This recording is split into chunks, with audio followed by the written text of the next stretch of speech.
السلام عليكم ورحمة الله وبركاته. ازيكم حبايب قلب؟ عاملين ايه؟ يا رب تكونوا خير. وحشتوني كتير وكمان بحبكم كتير في الله. النهاردة يوم جديد بفناجين جديدة وابراج جديدة. النهاردة هنفتح طاقة فنجان اصحاب برج الثور. فنجانكم جديد وحصري على القناة، على صفحة الفيس وعلى التيك توك كمان. اتمنى منكم لو اول مرة تشوفوا فنجانكم معايا ان انتم تشتركوا وتفعلوا الجرس على الكل عشان يوصل لكم كل اشعار لكل فنجان ليكم انا بنزله. ولو قدرتم كمان ان انتم تعملوا لايك يبقى كتر الف خيركم. ساعدوا على النشر كمان بالمشاركة بتاعتكم الجميلة الحلوة. ونقول بسم الله، توكلنا على الله ولا حول ولا قوة الا بالله العلي العظيم. بسم الله الرحمن الرحيم. صلوا على رسول الله عليه افضل الصلاة والسلام بالصيغة اللي انتم بتحبوا تصلوا بيها على النبي. يلا افتحوا الطاقة معايا. فنجان جديد وحصر لاصحاب برج الثور. كل يوم الاقي تعليقات عايزين برج الثور كل يوم، عايزين برج الثور كل يوم. اديني ما بتاخرش عليكم اهو. بسم الله الرحمن الرحيم. ادوني فرصه ابص على رموز الفنجان عشان اقدر افكه لكم بالتفصيل. نفتح لكم كمان كروت الملائكه وكروت الحب. على فكره هندلعكم النهارده. بسم الله. اصحاب برج الثور، هنبدا من عند ايد الفنجان كده ونقول بسم الله توكلنا على الله. قبل اي حاجة انا شايفة ان النصر هتكون من نصيبكم. في نصر عند بعض الطاقات منكم في قضية ليكم في محكمة او في جلسة ليكم خلال الفترة دي. عندكم نصرة، ولو ليكم حق هيرجع ليكم بإذن الله. شايفة ان انتم زي ما يكون في بلوك عاملينه لحد، او ممكن يكون البلوك ده انتم ناويين عليه تعملوه لحد، او ممكن تكونوا ناويين تفتحوه. بس للأسف الأغلبية منكم لا، انتم ناويين تعملوا بلوك او بالفعل عملتوه ومش عايزين تفتحوه. الأغلبية ماشي. في نقطة حابة ان انا افهمها لكم. البلوك هنا مش لازم يكون بلوك مكالمات او بلوك رسائل او تطبيقات بس. البلوك ممكن يكون يا برج الثور انت بتجتنب شخص، او في شخص خلاص خرجته بره حياتك، او في شخص انت مش عايز تتعامل معاه، او في شخص انت زعلان منه. وبالفعل انت طاقتك جايالي، نفسيتك مش متظبطه وزي ما يكون زعلان من جوه. وده لبعض الطاقات مش بينطبق على الكل. انت زعلان يا برج الثور للأسف مش من شخص واحد، انت زعلان من ناس حواليك للأسف. ناس يعني مشاعرك وقفت من ناحيتهم، ناس انت مش قادر تعملهم تاني، ناس انت عرفتهم على حقيقتهم، ناس انت كنت مغرقهم حنية وحب واهتمام وفلوس وكل حاجة جميلة، كل حاجة جميلة. بس للأسف من الواضح ان هم خذلوك، والواضح كده ان هما جم عليك. فانت دلوقتي بقيت يعني مفضل ان انت تكون لوحدك، مفضل ان انت تكون لحالك. احسن يعني ما يكون ايه، يعني يكون حواليك في لمة كدابة.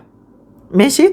عندك اكتشاف لنوايا اشخاص قريبين منك من الواضح كده. وللأسف يعني انت احساس الزعل مسيطر عليك قوي، واحساس الوحدة كمان على فكرة مسيطر عليك.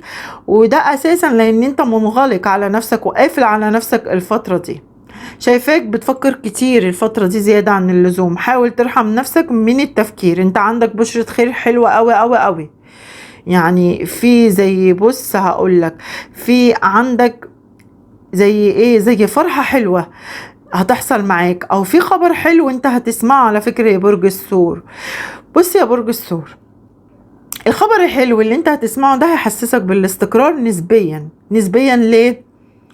هو المفروض يحسسك بالاستقرار كليا، لكن للأسف انت من الناس اللي دايما يعني الفرحة يعني بالنسبة لك بتحس ان هي مش بتكتمل معاك.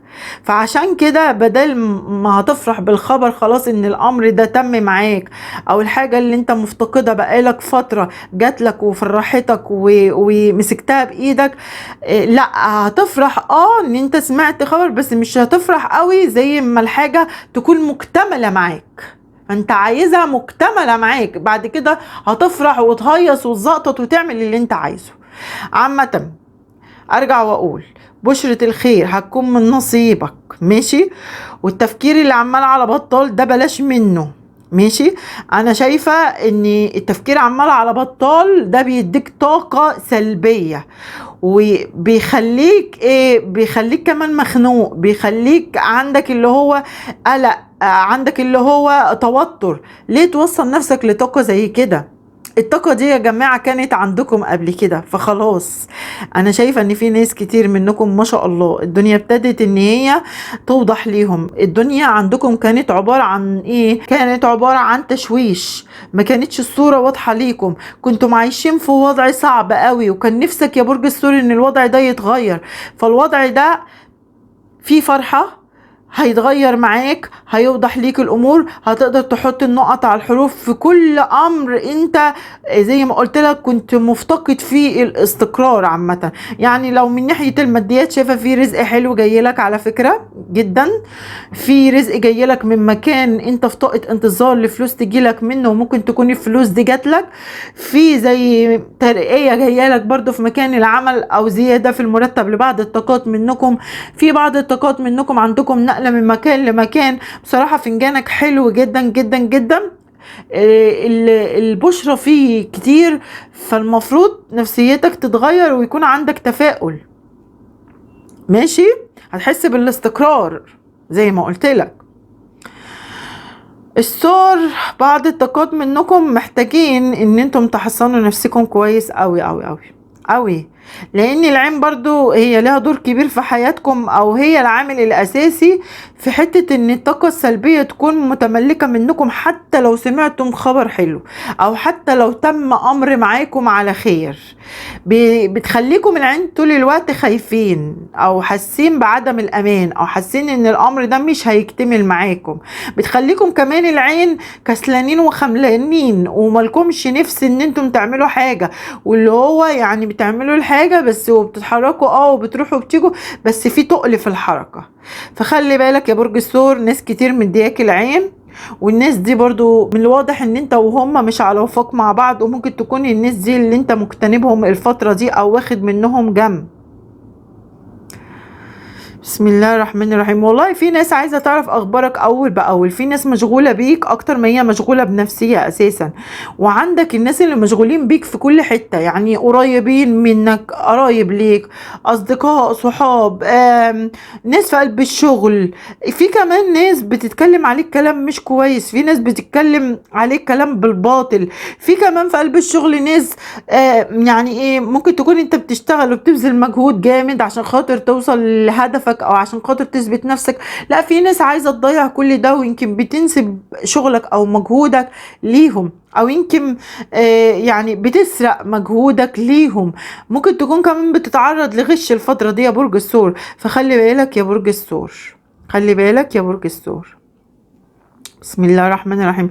انتم فيكم ناس على فكرة ان شاء الله عندكم سداد دين ان شاء الله. لو ليكم فلوس عند حد هتسد ليكم، ولو عليكم فلوس ربنا يفرجها عليكم. زي ما قلت لكم وضعكم المادي هيتظبط ويتحسن، وعندكم استلام مبلغ، وفيكم ناس بالفعل احلف بالله ان هم استلموا فلوس عشان ايديهم خلاص مفتوحة في استلام. وشايفة ان انتم يعني ان شاء الله بالمبلغ اللي انتم هتستلموه ده او استلمتوه هتقدروا تسدوا الدين اللي عليكم، او توفوا التزاماتكم لو عليكم دين، ماشي. خلي بالكم، خلي بالكم، لان في واحدة ست في قلب حياتكم مش كويسة. في واحدة ست يا برج الثور دي ازياك بكلامها وكسرة بخاطرك على طول، حاول ان انت تتجنبها. للأسف يا برج الثور ممكن الست دي ما تقدرش ان انت تطلعها برا حياتك، بس يعني حاول ان انت تتجنبها او تتجنب كلامها معاك، لان كلامها بيأذيك وكلامها بيزعلك. وبقول لك ليه ممكن ما تقدرش تطلعها برا حياتك؟ ليه؟ لان هي مرتبطة بيك، فممكن تكون هي من لحمك ومن دمك، او ممكن تكون هي شريكة ليك في الحياة. يعني لو انت راجل ممكن تكون شريكتك على فكرة، وهي اللي عمالة ترزيك بالكلام ده. فيكم ناس باذن الله هتبتدوا الفتره دي ان انتم تجهزوا حد من ولادكم، او انتم بتدفعوا فلوس في جهاز حد من ولادكم، او في ارتباط حد من ولادكم. فيكم ناس عندكم دفع مصاريف برضو ممكن تخص مدارس، تخص حد من ولادكم في شيء هو بيعمله. فاموركم ان شاء الله اللي هي كانت متعلقه، او الامور اللي هي كانت يعني متاجله، او الامور اللي انت ما كنتش قادر تاخد فيها خطوه يا برج الثور، لا في تغيير حلو وفي بدايه حلوه. وهتحاول كده انت تنتهز الفرصة بإذن الله، او اي فرصة تجيلك وتاخدها لنفسك، لان الفترة دي فترة فرص يا برج الثور. ماشي، وان شاء الله هتقدر الخطط اللي انت كنت حاططها لنفسك او في دماغك هتقدر ان انت تنفذها. خلي بالكم من نفسيكم ومن صحتكم الفترة دي، حاولوا ان انتم تناموا كويس، لان قلة النوم هتعكس عليكم على صحتكم على فكرة، وهتخلي عندكم أرق على طول، او بالفعل انتم عندكم أرق وخوف. ده بسبب يعني ايه؟ عدم اكتمال لأموركم، يعني خايفين لأموركم ما تكملش، لا هتكمل وأموركم كلها هتكون بخير. خلي بالكم في ناس هتحس بتعب في العين منكم، ممكن تكونوا بتصدعوا جامد الفترة دي، فحاولوا ان انتم تكشفوا عيون يا جماعة، حاولوا ان انتم تكشفوا عيون. ماشي. في ناس عندها وجع في الرجل او في المفاصل، حاولوا برضو ان انتم تكشفوا عظام على فكرة. ماشي. في نقلة من مكان لمكان يا برج الثور، في امضاء على ورق او على عقد مهم ان شاء الله يخص شغل جديد لناس كتير منكم. خلي بالكم خلي بالكم من الناس اللي حواليكم، لان انت شخص متفوق يا برج الثور، وعندك النجاح، وعندك ناس هتشيد بيك بنجاحك على فكرة. بس على قد كده في اعداء، في اعداء في قلب شغلك على فكرة. في ناس ظاهرة ليك وفي ناس مش ظاهرة ليك لسه. ماشي. بس المنافقين والكدابين كتير قوي قوي قوي، اللي هم معاك بكلام ومن وراك بكلام، واللي بيطعنوك دول كتير قوي. فخلي بالك خلي بالك خلي بالك. في علاقة انت متردد فيها يا برج الثور، اللي هو مش عارف انت تسحب نفسك منها، ولا عارف حتى مصير العلاقة ايه، اذا كنت هتكمل فيها ولا لا. حاول ان انت يعني ايه ما تكونش متردد، وحاول ان انت تاخد القرار، يعني ما تطولش اكتر من كده في العلاقات بتاعتك. ماشي. عندك سفرية على فكرة يا برج الثور، وفي بعض الطاقات منكم عندكم زي لمة عائلية، في عندكم زي مناسبة هتحضروها، في مولود جديد هيتولد في بيتك يا برج الثور او في بيت العيلة عامة، في عيد ميلاد يخص حد من ولادك، او عيد ميلاد يخص حد غالي عليك. حاول تسيطر على نفسك الفترة دي من حتة العصبية مع شريكك بالذات، لان شريكك ممكن يكون بيستفزك الفترة دي بكلامه او بطريقته، فحاول ما تكونش مندفع، لان الفترة دي فترة مش كويسة، يعني بيبقى فيها انفصالات كتير. فحاولوا ان انتم لو في مشكلة عندكم حاولوا تحلوها بهدوء. عندكم رجوع لشخص من الماضي، كنت تقبلوه ولا لا دي راجع عليكم. ماشي. بعض منكم الشخص ده من الابراج الترابيه، والبعض منكم من الابراج الناريه، والبعض منكم من الابراج المائيه، فخلي بالكم. ماشي. يا رب خير للجميع، اموركم كلها هتكون بخير ان شاء الله. فخلي بالكم اهم حاجه من الناس اللي حواليكم، من الامور بتاعتكم كويسه، يعني انا حاسه وشايفه كده من طاقه الفنجان وطاقتكم ان اموركم فيها تحسن والله وجميله. يا رب خير يا رب.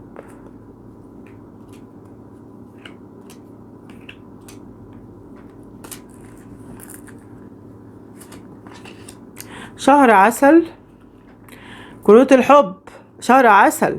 ده في ناس مش بتجهز بس لولادها، ده في ناس ممكن تكون بتجهز ليها لجواز، لارتباط. ماشي. وفي ناس ممكن تكون بتقضي شهر عسل. ربنا يفرحكم كلكم وتتجوزوا كلكم، كل العزاب يا رب يتجوزوا ويرتبطوا. في حاجة غير مرجحة ليك، كروت الملايكة بتقولك في حاجة غير مرجحة ليك.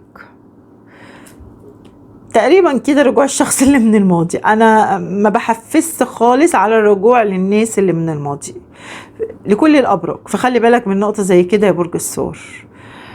حبكم كتير ومع الف سلامة.